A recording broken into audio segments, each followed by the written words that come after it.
संसद में उठ सकता है। नागपुर में हिंसा का मुद्दा आज संसद में भी सुनाई दे सकती है। नागपुर हिंसा की गूंज, औरंगजेब विवाद के बाद नागपुर में भड़की हिंसा पुलिस स्थिति को नियंत्रित कर रही है, महाराष्ट्र सीएमओ ने कहा। और साथ ही सीएम फडणवीस ने नागरिकों से अपील भी की है, प्रशासन का पूरा सहयोग करने की अपील की।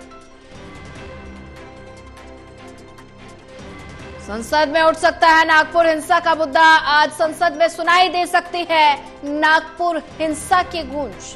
औरंगजेब विवाद के बाद नागपुर में भड़की हिंसा पुलिस स्थिति को नियंत्रित कर रही है और सीएम फडणवीस ने भी नागरिकों से अपील की है, प्रशासन का पूरा सहयोग करने की अपील की गई।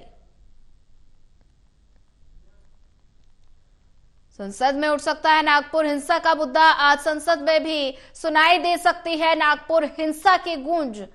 औरंगजेब विवाद के बाद नागपुर में भड़की हिंसा पुलिस स्थिति को नियंत्रित कर रही है।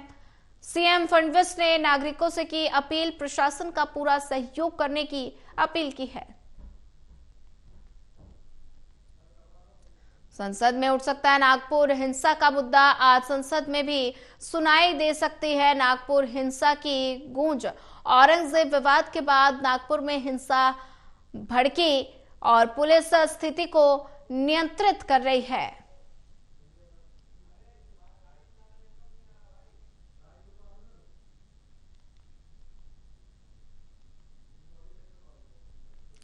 संसद में उठ सकता है नागपुर हिंसा का मुद्दा, आज संसद में भी सुनाई दे सकती है नागपुर हिंसा की गूंज। औरंगजेब विवाद के बाद नागपुर में हिंसा भड़की, पुलिस स्थिति को नियंत्रित कर रही है। सीएम फडणवीस ने भी नागरिकों से अपील की है।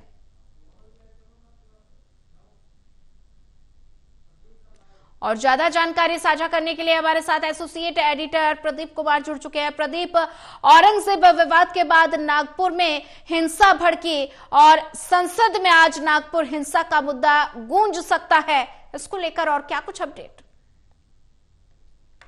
देखिए, जिस तरीके से हिंसा की खबरें आई उसके बाद बात बना हुआ है। राजनीतिक तौर पर यह मसला इसलिए भी अहम है क्योंकि नागपुर संघ का मुख्यालय है और इस बीच जो औरंगजेब की कब्र विवाद पर जिस तरीके से वार पलटवार चल रहे थे, राजनीतिक तौर पर हमला हो रहा था, इस बीच ये हिंसा की घटनाएं सामने आई हैं। दर्जनों गाड़ियां फूकी गई हैं। इसके अलावा जो चोटिल हुए हैं पुलिसकर्मी भी इसमें पथराव के बाद वो चोटिल हुए हैं। तो कई क्षेत्रों में कर्फ्यू लगाया गया।